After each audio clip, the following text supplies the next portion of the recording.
क्या धर्म का कोई उपयोग है? जीवन का ध्येय क्या है? सफलता का रहस्य क्या है? तुम्हारी सहायता कौन करेगा?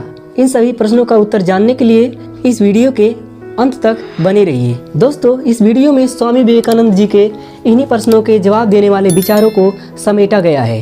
वीडियो अच्छा लगे तो वीडियो को लाइक करें और चैनल को सब्सक्राइब करें। कर्म, भक्ति, योग या ज्ञान के द्वारा यह अध्याय प्राप्त कर लेना कि प्रत्येक जीव अव्यक्त ब्रह्म है और ब्रह्म एवं अंतः प्रकृति दोनों को जानकर अंतर्निहित ब्रह्म स्वरूप को अभिव्यक्त करना ही जीवन का ध्येय है।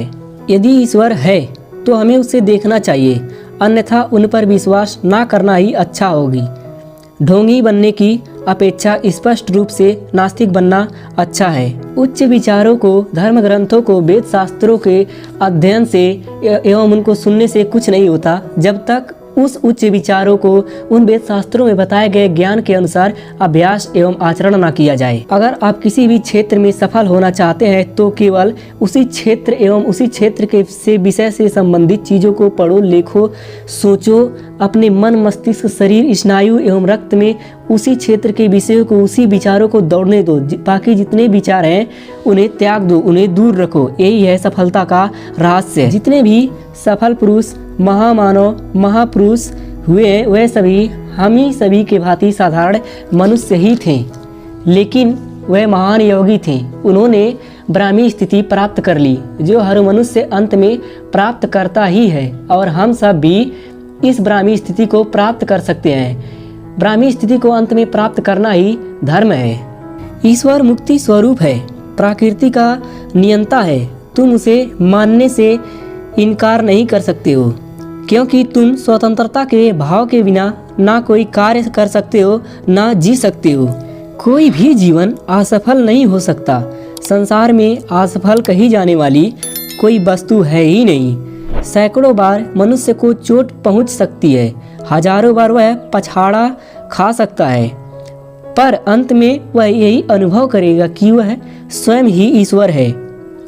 धर्म, मतवाद या बौद्धिक तर्क में नहीं है, बल्कि आत्मा की ब्रह्म स्वरूप को जान लेना, तद्रूप हो जाना, उसका साक्षात्कार करना ही धर्म है।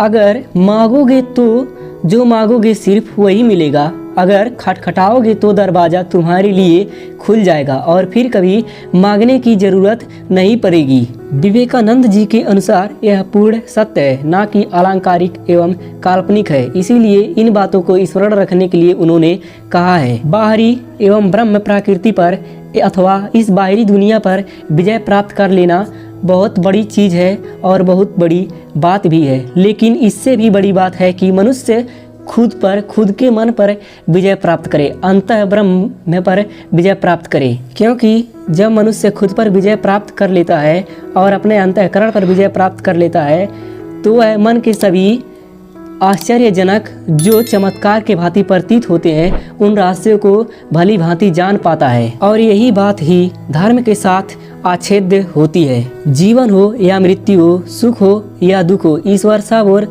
समान रूप से विद्यमान है। समस्त विश्व ही ईश्वर से पूर्ण है। इसीलिए अपने नेत्र खोलो और उसे देखने की प्रयास करो। ईश्वर की पूजा करना अंतर्निहित आत्मा की ही उपासना है। आप तब तक पूर्ण रूप से ईमानदार धार्मिक नहीं हो सकते हो जब तक आप धर्म का अनुभव ना कर सको। बिना अनुभव को तुम धार्मिक खुद को कहते हो तो आप ईमानदार नहीं, बल्कि आपसे ज्यादा नास्तिक ही ईमानदार है। स्वामी विवेकानंद जी खुद को कहते हैं, मैं अभी तक के सभी धर्मों को स्वीकार करता हूँ और उन सब की पूजा करता हूँ। मैं उनमें से प्रत्येक के साथ ईश्वर की उपासना करता हूँ, वह चाहे स्वयं भी किसी रूप में उपासना करते हो। मैं मस्जिद, गिरजाघर में भी जाता हूँ।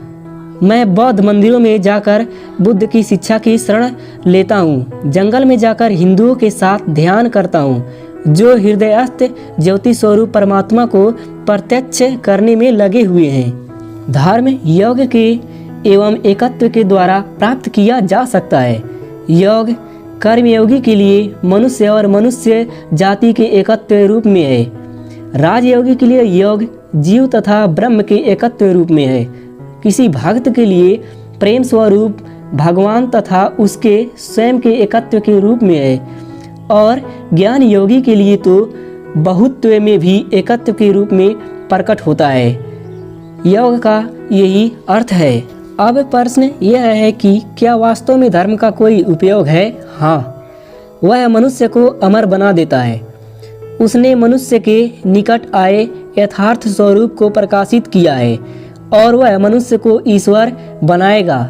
यह है धर्म की उपयोगिता। मानव समाज से धर्म पृथक कर लो तो क्या रह जाएगा? कुछ नहीं, केवल पशुओं का समूह ही रह जाएगा। तुम्हारी सहायता कौन करेगा? तुम स्वयं ही विश्व के सहायता स्वरूप हो। इस विश्व की कौन सी वस्तु तुम्हारी सहायता कर सकती है?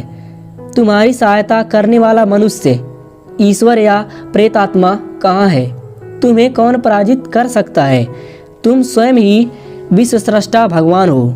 तुम किससे सहायता लोगे? सहायता और कहीं से नहीं मिलेगी, पर अपने आप से ही मिलेगी और मिली है। अपनी अज्ञानता की स्थिति में तुमने जितनी प्रार्थना की और उसका तुम्हें जो उत्तर मिला, तुम समझते रहे कि वह उत्तर किसी अन्य व्यक्ति ने दिया, पर वास्तव में तुम्ही ने अनजाने में उन प्रश्नों का उत्तर दिया है। कभी कभी हम भ्रम में पड़ जाते हैं कि ग्रंथों के अध्ययन से हमें आध्यात्मिक सहायता मिलती है, पर यदि हम अपने ऊपर उन ग्रंथों के अध्ययन से पड़ने वाले प्रभाव का विश्लेषण करें तो ज्ञात होगा कि अधिक से अधिक हमारी बुद्धि पर ही उसका प्रभाव पड़ा है, ना कि हमारे अंतरात्मा पर। आध्यात्मिक विकास के लिए प्रेरक शक्ति के रूप में ग्रंथों का अध्ययन अपर्याप्त है, क्योंकि यथापि हम में से प्रायः सभी आध्यात्मिक विषयों पर अत्यंत आश्चर्यजनक भाषण दे सकते हैं, पर जब प्रत्यक्ष कार्य तथा वास्तविक आध्यात्मिक जीवन बिताने की बात आती है तब अपने को बुरी तरह अयोग्य पाते हैं। आध्यात्मिक जागृति के लिए ब्रह्मनिष्ठा गुरु से प्रेरक शक्ति प्राप्त होनी चाहिए। हमें केवल एकमात्र ईश्वर, आत्मा और आध्यात्मिकता का ही शरण लेना चाहिए, क्योंकि वही एकमात्र सत्य और शक्ति स्वरूप है। संसार के अनेक धर्म एक ही हैं, भले ही उनके उपासना के नियम अनेक एवं भिन्न हैं। ध्यान लगाओ। ध्यान सबसे बड़ी और महत्वपूर्ण बात है। आध्यात्मिक जीवन की प्राप्ति के लिए श्रेष्ठतम निकटतम उपाय ध्यान ही है। हमारे दैनिक जीवन में ध्यान का ही एक क्षण है जब हम सांसारिकता से पृथक रह पाते हैं। इसी क्षण में आत्मा अपने आप में ही लीन रहती है, अन्य सब विचारों से मुक्त रहती है।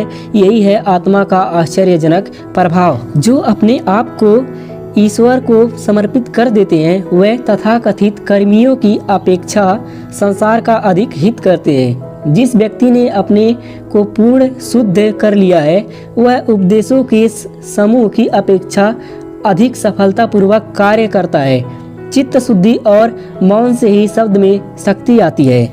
हमें आज जिस बात को जानने की आवश्यकता है वह है ईश्वर। हम उसे सर्वत्र देख और अनुभव कर सकते हैं। भोजन भोजन चिल्लाने से और खाने में, पानी पानी कहने से और उसे पीने में बहुत अंतर है। इसी प्रकार केवल ईश्वर ईश्वर रटने से हम उसका अनुभव करने की आशा नहीं कर सकते। हमें उसका अनुभव करने के लिए प्रयत्न करना चाहिए, साधना करनी चाहिए। बुराइयों के बीच भी कहो मेरे प्रभु मेरे प्रियतम, मृत्यु की यंत्रणा में भी कहो मेरे प्रभु मेरे प्रियतम, संसार की समस्त विपत्तियों में भी कहो मेरे प्रभु मेरे प्रियतम। तू यहाँ है, मैं तुझे देखता हूँ, तू मेरे साथ है, मैं तुझे अनुभव करता हूँ, मैं तेरा हूँ, मुझे सहारा दे। मैं संसार का नहीं पर केवल तेरा हूँ, तू मुझे मत त्याग। अब हीरो की खान को छोड़कर कांच की मड़ियों के पीछे मत दौड़ो। यह जीवन एक अमूल्य सुयोग है। क्या तुम सांसारिक सुखों को खोज सकते हो अथवा खोज कर सकते हो? प्रभु ही समस्त सुख के स्रोत हैं। उसी उच्चतम को खोजो, उसी को अपना लक्ष्य बनाओ और तुम अवश्य प्रभु को प्राप्त करोगे। दोस्तों, यह वीडियो आप सभी को कैसा लगा कमेंट में ज़रूर बताएं और वीडियो को लाइक शेयर ज़रूर करें। धन्यवाद। मिलते हैं अगले वीडियो में।